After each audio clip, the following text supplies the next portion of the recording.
Kavya TV news में आप सभी दर्शकों का बहुत बहुत स्वागत है। मैं हूं दिनेश कुमार।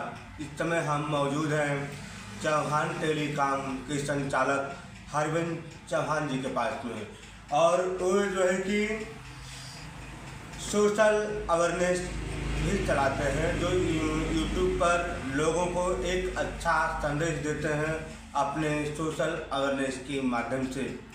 लेकिन उनसे हम आज बातचीत करेंगे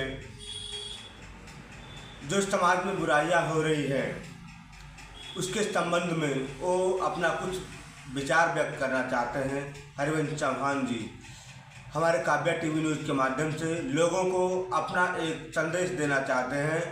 वो अपने आप को किस प्रकार से सुरक्षित करें, और जो शोषण हो रहा है लोगों का सरकारी कर्मचारियों के द्वारा, वो उनको कैसे और किस प्रकार से अपना काम कराएं जिससे कि वो सही तरीक़ा से अपना काम भी करा लें और उनका शोषण भी ना हो सके। इसके संबंध में आज हम हरविंद चौहान जी से बातचीत करेंगे और वो अपना विचार व्यक्त करेंगे। सबसे पहले आप अपना परिचय दें। मेरा नाम हरिवंश सिंह चौहान है और मैं भी एक यूट्यूबर हूँ, और मेरे यूट्यूब चैनल का नाम है सोशल अवेयरनेस। मैं सामाजिक जो बुराइयां हैं उस पर काम करता हूं, और आपको भी धन्यवाद देना चाहता हूं। आपके काव्या न्यूज़ चैनल के जितने भी दर्शक हैं उनको मेरे तरफ से बहुत बहुत धन्यवाद, जो आप इस सच्चे ईमानदारी के साथ काम करने वाले चैनल के साथ जुड़े हैं। तो आपने सामाजिक बुराइयों के विषय में हमसे पूछे हैं, तो मैं शुरुआत करता हूं प्रतिनिधियों से। दोस्तों, हम प्रतिनिधि चुनकर भेजते हैं वहाँ संसद भवन में, विधानसभा में, ये सोचकर भेजते हैं कि ये जाकर हमारी समस्याओं का समाधान करेंगे, सरकार से क्वेश्चन करेंगे, उसका निदान करने का काम करेंगे। लेकिन होता क्या है, आप देख लीजिए, हमारे अगल बगल में आप लोग, जैसे हम धर्मांगतपुर में हैं इस समय, और इसके इर्द गिर्द में दो स्वास्थ्य केंद्र में देखा हूँ।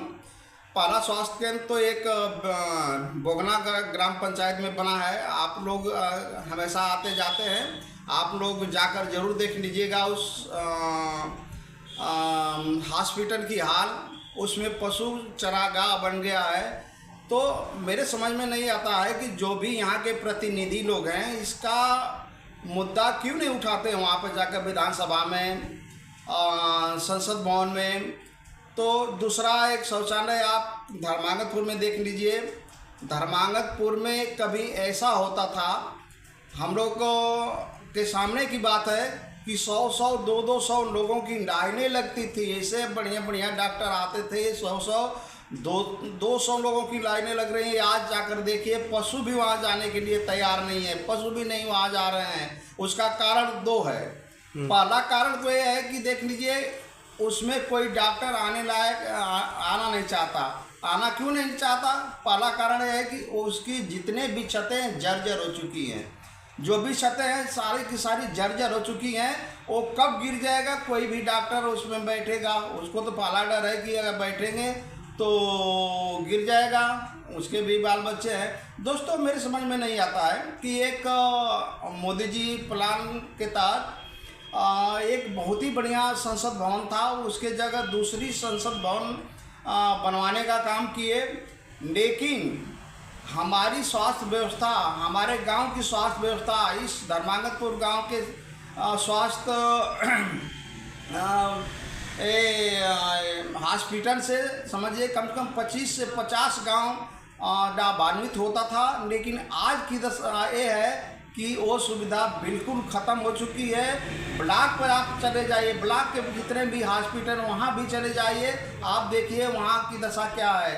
आप आ जाइए, सामुदायिक शौचालय जो सरकार द्वारा नहीं, आपने स्वास्थ्य से संबंधित धर्मागतपुर से लेकर के जखनिया ब्लॉक तक की बात की है, तो आपको क्या लगता है कि सरकार जो है कि इसमें जो समुदाय स्वास्थ्य विभाग है इसे बनवाने के कतरा रही है क्या? अब तो ये तो विभाग के लोग जाने, लेकिन अगर हम ये देखते हैं कि ये स्वास्थ्य विभाग जो धर्मांगतपुर हो चाहे बोगना का हो, वहाँ पे लगभग 10 वर्षों से धर्मांगतपुर का भी हालत 10 वर्षों से ऐसा है, तो उसको मैं क्या कहूँ। मैं तो ये जानता हूँ कि हमारे प्रतिनिधि जिन लोग हैं, सांसद है, विधायक जी हैं, ये लोग क्वेश्चन करें, ये लोग इस मुद्दे को उठाएं, क्यों नहीं बिल्डिंगें बन रही हैं, क्यों नहीं स्वास्थ्य केंद्र पर ध्यान दिया जा रहा है। तो हम तो ये सोच रहे हैं कि चाहे सरकार इस पर ध्यान नहीं दे रही है और चाहे यहाँ के जितने भी अधिकारी लोग हैं वो ध्यान नहीं दे रहे हैं। दूसरा मैं मुद्दा एक सबसे बड़ा हमारे समझ में आता है कि माननीय मोदी जी ने सामुदायिक शौचालय बनवाने का काम किया प्रत्येक गांव में। मैं उनके प्रतिनिधि, जो प्रधानमंत्री जी के प्रतिनिधि जो भी हों, एक कमेटी बनाए, कमेटी बनाकर प्रत्येक गांव के सामुदायिक शौचालय को जाकर देखें, उसकी हालत क्या है, कितना पैसा बर्बाद किया गया है सामुदायिक शौचालय के नाम पर। अगर उस पर हमारे देश के अगर मोदी जी उस पैसे का स्वास्थ्य पर ध्यान दिए होते तो प्रत्येक 4-5 गांव में एक स्वास्थ्य केंद्र आता। और माननीय योगी जी, आपसे भी मेरा निवेदन है कि आप इस पर ध्यान दीजिए, क्योंकि जितने भी सामुदायिक शौचालय बने हैं वो बिल्कुल बेकार पड़े हैं। आप चेक करवाइए, डीएम से चेक करवाइए, जांच बैठाइए, देख लीजिए, सारी सच्चाई आपके सामने आ जाएगी कि सामुदायिक शौचालय का क्या हाल है, उसमें कितने लोग लाभान्वित हो रहे हैं। अगर वही आप सामुदायिक शौचालय की बात कर रहे हैं हरवंश चौहान जी, तो आपके धर्मांगतपुर के शौचालय का क्या हाल है? आपका क्या ग्राम प्रधान द्वारा उसको समुचित व्यवस्था दी गई है क्या? देखिए, ग्राम प्रधान द्वारा समुचित व्यवस्था दी गई है। और आप तो मीडिया वाले हैं, मैं सभी मीडिया वालों से कहता हूं कि आप एक जात, धर्म, समुदाय से ऊपर उठकर काम करिए। आप लोग जहां पे इस तरह की बुराई हो वहाँ सामुदायिक शौचालय दिखाएं, सरकार को ले जाकर सामुदायिक शौचालय की हालत क्या है आप लोग दिखाएंगे तो मीडिया आपके माध्यम से, मीडिया के माध्यम से मैं तो दिखाने का काम करता हूँ। मेरा भी एक सोशल अवेयरनेस नाम से चैनल है, आप लोग सब्सक्राइब कर दीजिएगा। आप लोग तो उसमें मैं मैक्सिमम आप लोग की समस्याओं पर ध्यान केंद्रित करके वीडियो बनाता हूँ, तो आप लोग खुद जाकर देख सकते हैं। जितने सामुदायिक शौचालय हैं उसमें 99% मैं जानता हूँ कि सब व्यर्थ पड़े हुए हैं, कोई शौचालय करने नहीं जाता है। और तो और सबसे बड़ी बुरी स्थिति ये है कि उसमें 6,000 रुपया पर मंथ जो एक उसको रखवाली करने के लिए आता है, बेअर्थ का पैसा जाता है।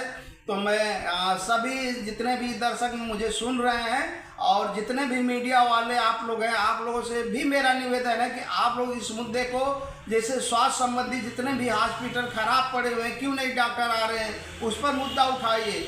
सामुदायिक शौचालय का पैसा क्यों व्यर्थ गया, उस पर मुद्दा उठाइए। जब आप लोग उठाएंगे तो ये आवाज़ ऊपर तक जाएगी, तो दोस्त इसका समाधान निकल सकता है। चलिए, धन्यवाद।